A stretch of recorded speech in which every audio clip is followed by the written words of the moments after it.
Which fictional deaths made you sad? The dinosaur mother in Land Before Time.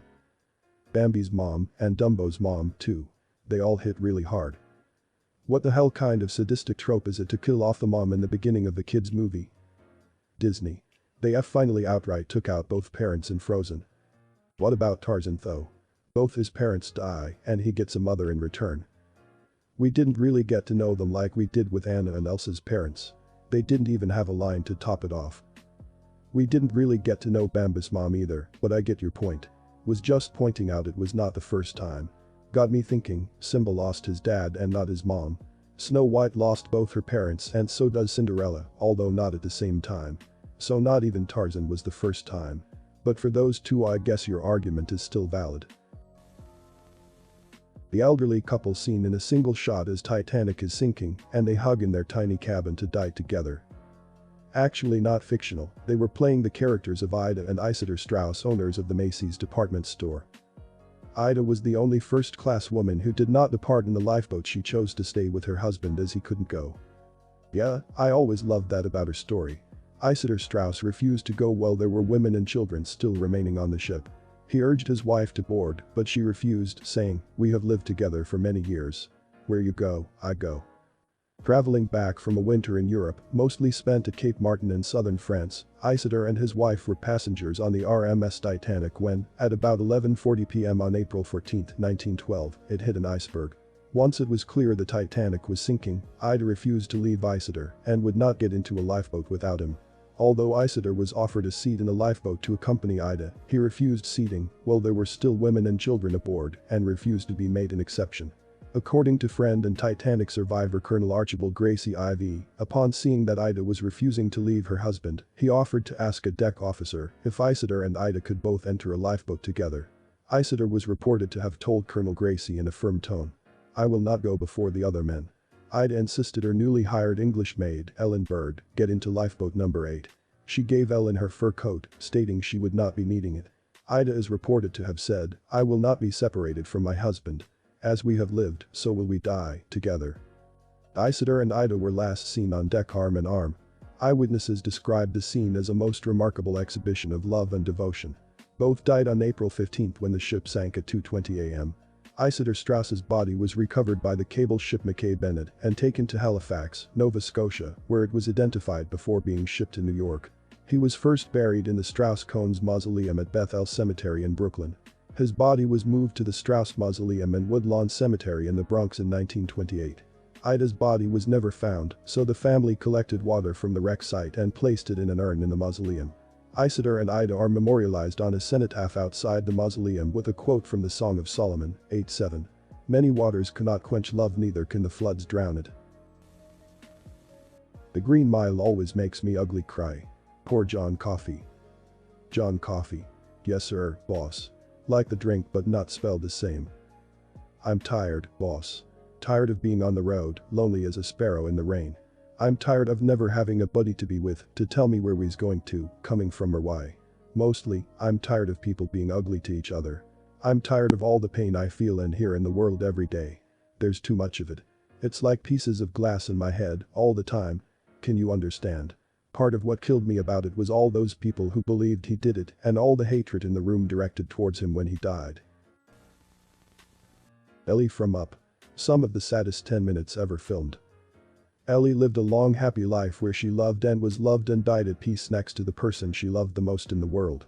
Most of us should be that lucky. Very true. It is her husband's loss that we identify with, and that makes us sad. Indeed, no dialogue yet some of the most emotional filmmaking ever. That whole movie is heartbreaking. Passed away. Watching Wilson float away was heartbreaking. Wilson. I'm sorry. Hurts me every time. God, Tom Hanks is such an amazing actor. The character Wilson would not exist without Tom Hanks. I don't think anyone else could have delivered a performance that was so good. He sold an inanimate object as one of the most iconic characters of all time. Hiccup's dad. It'll always be too soon. Damn, that was a depressing scene for so many reasons. Hiccup, toothless, stoic, whatever his mum's name. Edit understood her name as Valka. I don't know if you meant to, but that last bit made me chuckle. George collapsing over Fred's body in Deathly Hallows Part 2 completely knocked the wind out of me. I remember weeping like a baby when reading the book, and I was 18 or so at the time. And Hermione was struggling to her feet in the wreckage, and 3 red-deeded men were grouped on the ground where the wall had blasted apart. Harry grabbed Hermione's hand as they staggered and stumbled over stone and wood. No, no, no. Someone was shouting. No. Fred. No. And Percy was shaking his brother, and Ron was kneeling beside them, and Fred's eyes stared without seeing, the ghost of his last laugh still etched upon his face. By far the worst death in the series for me. Years from now, George will be the funny old man that runs the best joke shop in Diagon Alley. The kids like to spend time hanging around in his shop. One day, they were discussing magic items they'd heard of. One kid mentions the mirror of her eyes that shows what you want most of all. They go around saying what they would probably see, like piles of galleons or winning the Quidditch Cup. They ask George what he'd see and he says, "Me? Oh, I'd just see myself but with both ears." And they all laugh because the kids didn't know why the shop was originally called Weasley's Wizard Wheezes. For George, every mirror is a mirror of her eyes. Dude. Why you gotta pour salt in the wound? How dare you summon the ninja that brings onions? These lines hit hard as well. Harry thought that they were embracing again, then he saw that Hermione was trying to restrain Ron, to stop him running after Percy. Listen to me, listen, Ron. I wanna help, I wanna kill Death Eaters. His face was contorted, smeared with dust and smoke, and he was shaking with rage and grief. Ron, we're the only ones who can end it. Please Ron, we need the snake, we've got to kill the snake, said Hermione. But Harry knew how Ron felt. Pursuing another Horcrux could not bring the satisfaction of revenge. He too wanted to fight, to punish them, the people who had killed Fred, and he wanted to find the other Weasleys, and above all make quite sure, that Ginny was not, but he could not permit that idea to form in his mind. We will fight, Hermione said. We'll have to reach the snake. But let's not lose sight, now, of what we're supposed to be doing. We're the only ones who can end it. This is gonna make me reread the whole series again. For the 67th time.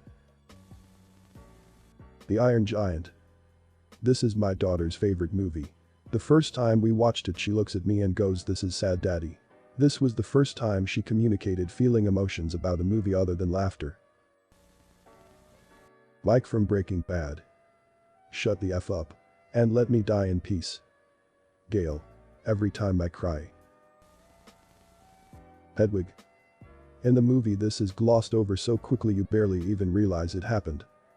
True. I didn't notice her death the first time I watched a movie. For me, the saddest death was Sirius Black's, that one hit hard home. Edit. Hedwig is female, thanks Reddit. I think it's the way he doesn't get a prolonged death scene. No last words. No tearful goodbye to Harry. No warning. He's just gone. Forever. And that's how it often is in real life, but it makes that scene all the more wrenching. Especially since he'd become such a father figure to Harry. I'm reading HP to my kids, and this is one of the scenes I'm dreading.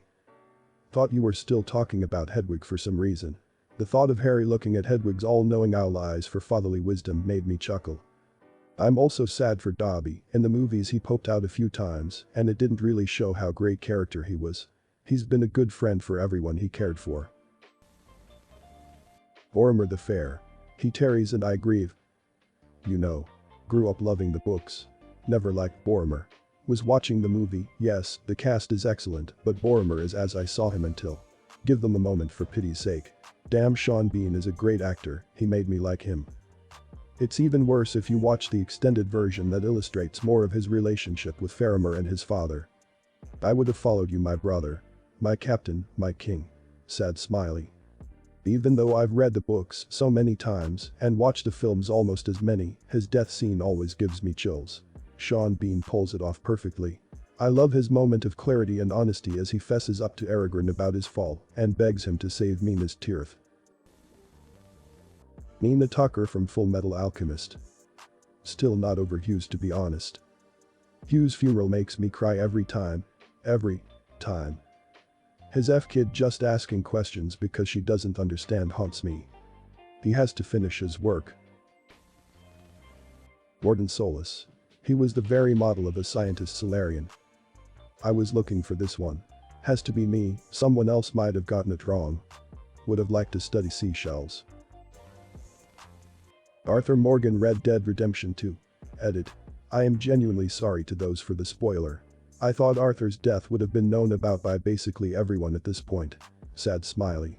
Thank you for the gold, silver, etc. It really got to me when the horse died. I had that horse the entire game.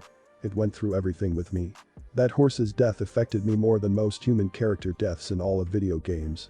Love you, Veronica. I'll never forget you. F. Mika. My favorite thing to do in that game is leave Mika in jail at Strawberry. You can do a surprising amount of missions before requiring to do his, and then I usually stop the story and free roam for a dozen or more hours at that point.